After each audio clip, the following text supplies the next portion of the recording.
This video issues a caution to Sikh and Punjabi families who took advantage of the incentives offered by Germans to acquire riches.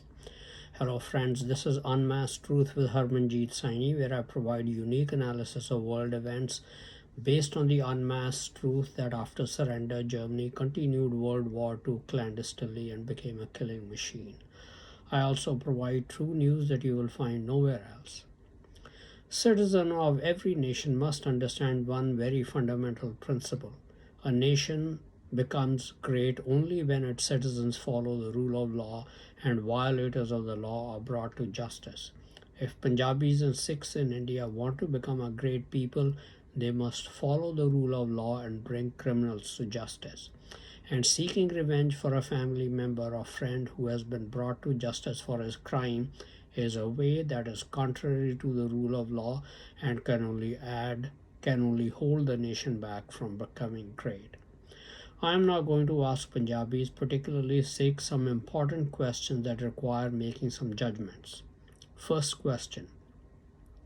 India's Prime Minister Indira Gandhi had planned the massacre of perhaps 100,000 Sikhs in Delhi in 1984 when they would be celebrating the birthday of their first Guru, Guru Nanak Dev. If you learnt of the plot well in advance, and it was certain that the plot would be carried out because preparations were already being made for the past 2 to 3 weeks, what would your judgment be about what should be done to Indira Gandhi? The correct judgment for every Sikh should be that she should be put to death before she could carry out the massacre. Two brave Sikhs, Satwant Singh and Beant Singh, made the right judgment and were in a position to take the right action and assassinated her. Second question. If you did not know of the plot beforehand and Indira Gandhi and the coterie of young Congress party leaders had carried out the massacre of close to 100,000 Sikhs, what would your judgment be about what should be done to her and the young party lieutenants around her?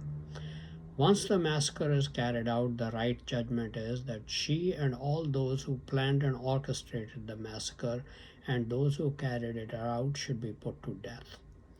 We know what actually happened after Indira Gandhi's assassination. It did not stop the massacre. The massacre was carried out anyway as the preparations had already been made. However, Indira Gandhi's assassination prevented the larger massacre of 100,000 Sikhs planned during the celebration of Guru Nanak Dev's birthday. Perhaps 25 to 35,000 innocent Sikhs were killed after Indira Gandhi's assassination, and the larger massacre during the birthday celebrations was not carried out. Every Sikh makes the right judgment concerning this crime against the community, but the perpetrators have not yet been brought to justice. Sikhs have not forgotten the crime. At the right opportunity, their goal is to bring the perpetrators to justice. Third question. Now we know that the Rajasthan Marwadis and Rajputs had let it be known in India that they would give great financial rewards to anyone who would murder a Sikh. Many took advantage of that and murdered Sikhs. What is your judgment on what should be done to them? I know for a fact that such incentives were offered because I was one of those on whose life incentives were offered, but I survived by the grace of God. When you hear of a Sikh being murdered because someone wanted to take advantage of the fantastic incentives offered by the Marwadis and Rajputs, your right judgment would be that the murderer should be put to death. Now consider the following facts and make your own judgments. The Germans, in alliance with German masqueraders in America and Britain, offered massive financial incentives to people around the world beginning in the 1960s who would murder Americans and Britons of non-German ancestry as well as Jews. In India, the same incentives were offered to people who would murder Sikhs because they fought the Germans in both world wars as part of the British Indian armies. Germans are the most treacherous, diabolically cunning and crafty people on earth because they are led by Satan the devil. Satan guides them and they obey him without question. Anyone in the world could take advantage of their offer if they murdered an American or Briton of non German ancestry, including Sikhs and Punjabis.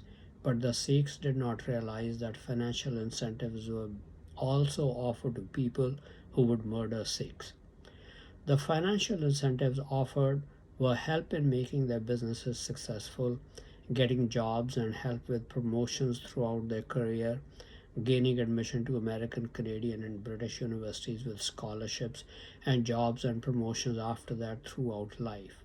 Of course, all the people who were helped were then required to do whatever the German masqueraders in America and Britain ordered them to do, including buying German cars such as Mercedes, BMWs, Audis, and Volkswagens, and other German products. If they did not obey what the masqueraders ordered them, they would be threatened with harm to themselves and their families. The unfortunate part is that some Sikhs and Punjabis took advantage of the incentives offered. These persons have included some top Sikh and Punjabi politicians, including chief ministers of Punjab, Haryana, and Himachal Pradesh states. Germans have given Indians a pretext for murdering Britons and Americans. That pretext is British colonial rule in India. German masqueraders were able to convince Indians to murder Americans by saying that most of them were of British descent, meaning that they had migrated to America from Britain. Hence, Indians would be justified in taking revenge on them for British colonial rule.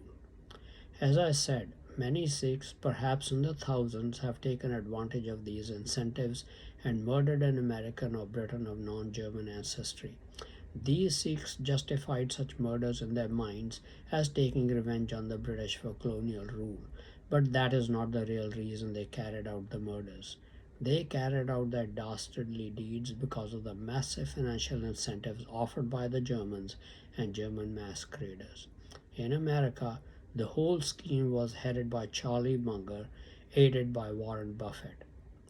Now, not only Sikhs, but many Hindus, Muslims, and others from literally probably every state in India, numbering in the tens of thousands or perhaps even more than 100,000, have taken advantage of these incentives and murdered white Americans or Britons. And they have reaped the rewards throughout their lives for at least the past 50 years. The correct judgment on those who committed such an evil deed is that they should be put to death for their crime. If a person murdering an innocent Sikh should be put to death for his crime, then a person murdering an innocent American and Briton also deserves to be executed in the name of justice. But my real purpose in issuing this video is to provide a personal example of what has happened recently so that others may make the right decision. I knew a Sikh who recently passed away. I considered him a very good friend. I spent 5 years with him in a boarding school in India, Bishop Cotton School, Simla. The school is organized into 4 houses which facilitates intramural sports and other activities. One gets closer to those in one's own house as well as those in one's own batch. While this Sikh friend was not my batchmate, we were in the same house, so we were quite close for 5 years. After graduating from high school, a few times I spent some days at his home in Punjab, India. He was a very warm and gracious host. When I learned that he was in the United States, I immediately befriended him on social media and enjoyed his posts. Then I learned the bad news that he had taken advantage of the financial incentives offered by German masqueraders by murdering a Briton or an American, which had enabled him to come to the United States and establish a moderately successful business. There isn't much that I could do for him or anyone else in his situation. People have to pay for their crime if they are brought to justice. Of course, he would have convinced himself in his thinking that he was getting revenge on the British for being colonial rulers over Punjab. But the real reason he committed the murder was the financial rewards offered by the Germans. I have often wondered and mourned about his situation.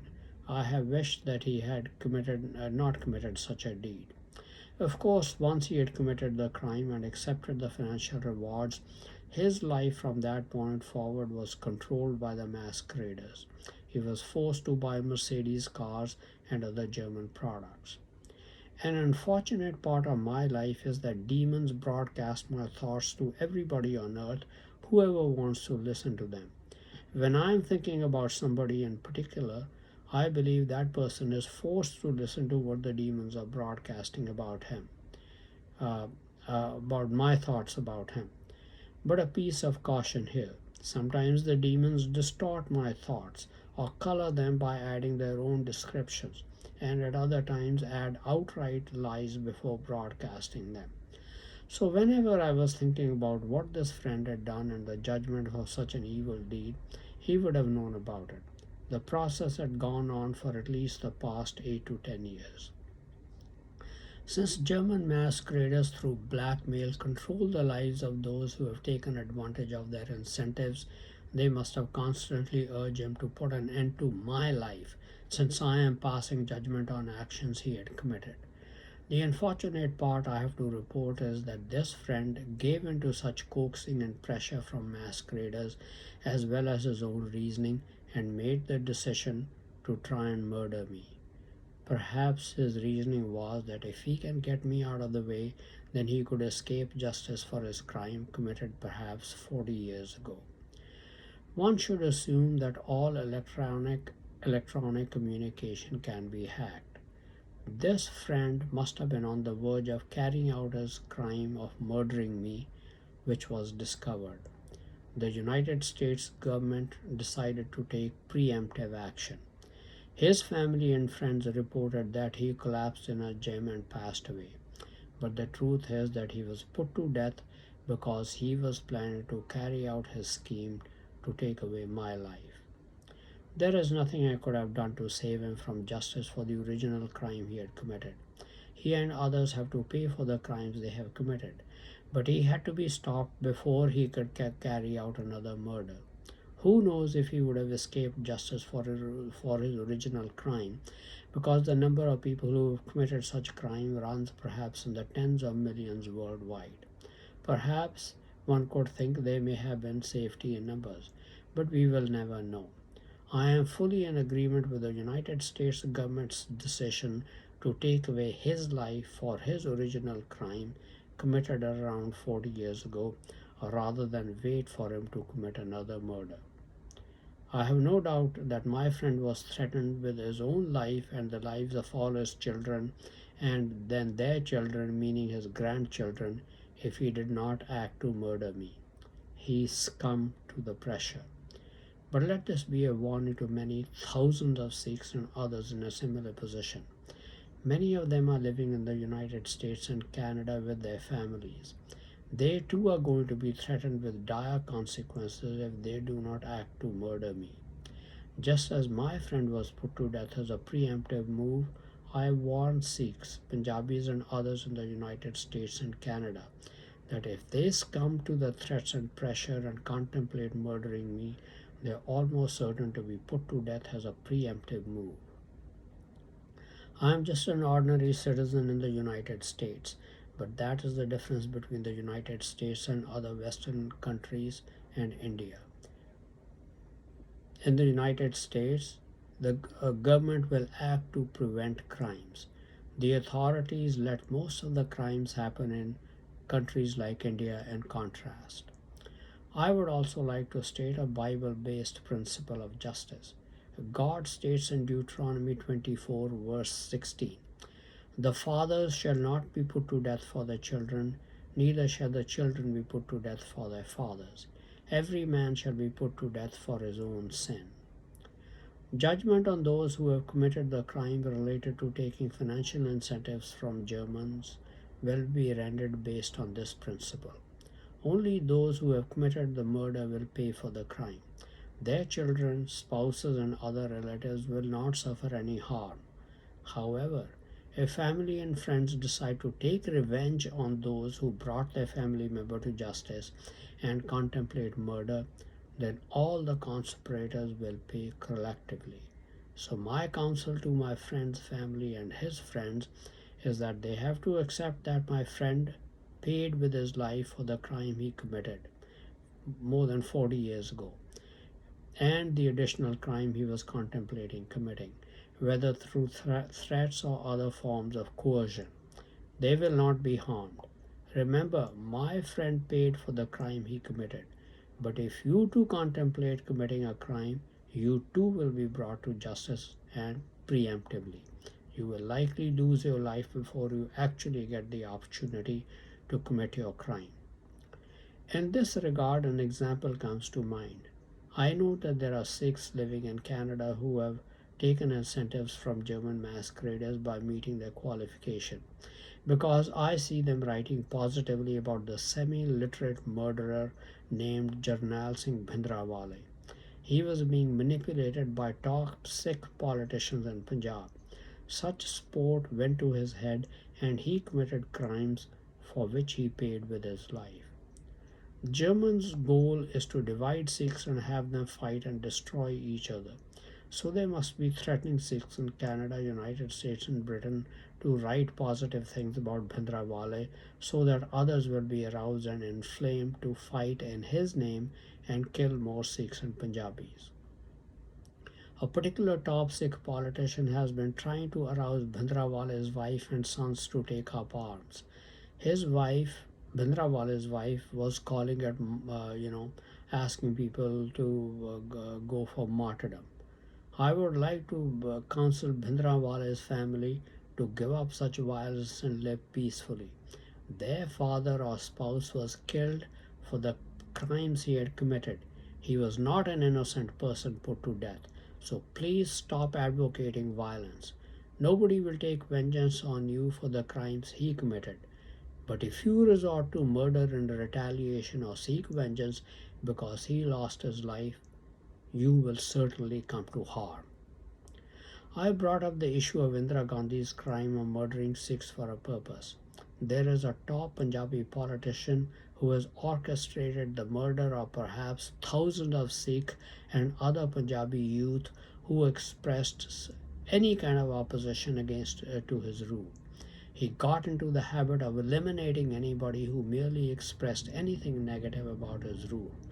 In the case of Indira Gandhi, the correct judgment was that she should be put to death for her high crimes. In the same way, families of the thousands of Sikh and Punjabi youth whose murder has been orchestrated by this vile politician have been demanding justice for nearly 30 to 40 years. This politician, this Sikh politician, should be brought to justice so that he is made an example to anyone else contemplating similar high crimes in Punjab. He has a lot of support in Canada and the United States. It is his supporters who are trying to write positive things about Jarnail Singh Bhindranwale. This particular politician has also availed of the incentives by the Germans by murdering an American or Briton. He has also followed their advice about maintaining his rule by murdering all opponents. That is the diabolical strategy the Germans used to get their enemies to destroy themselves. So that is precisely why this Sikh politician orchestrated the murder of thousands of Sikh youth and other Punjabi youth. The Chinese used that strategy in Cambodia to have Pol Pot destroy his countrymen so that they could then take over the country. I also have to warn Punjabis and particularly Sikhs that people from other states, particularly South Indians, have been trying to divide Sikhs and Punjabis. They are using the old British tactic of emphasizing caste differences. I have come across articles authored by some of them discussing caste differences among the Sikhs, when in reality no such real differences that divide them exist, as these authors state. Just reject such rubbish from outsiders. In conclusion, I would like to reiterate to Sikhs and Punjabis, if you want to prosper as a people, we must learn to follow the rule of law and bring criminals to justice. If we don't, it will encourage lawlessness and we will get violent murderers as our politicians, leaders, and rulers. Thank you very much for watching this video. Please continue to watch my videos and read my articles on important world events, World War III watch, politics, international business, advice on health and medical problems, and much more for in-depth and insightful analysis. Please also subscribe to my YouTube and Facebook channels, Unmasked Truth with Harmanjeet Saini, to view and get information on the latest videos. Some people do not have the time to go through the full length of videos. They find it more convenient to read the text of the video. Unfortunately, YouTube does not provide the capability to make the text of my videos available on YouTube. But fortunately, Facebook does provide that capability. So I make the text of my videos available on my Facebook channel, which you can then easily copy.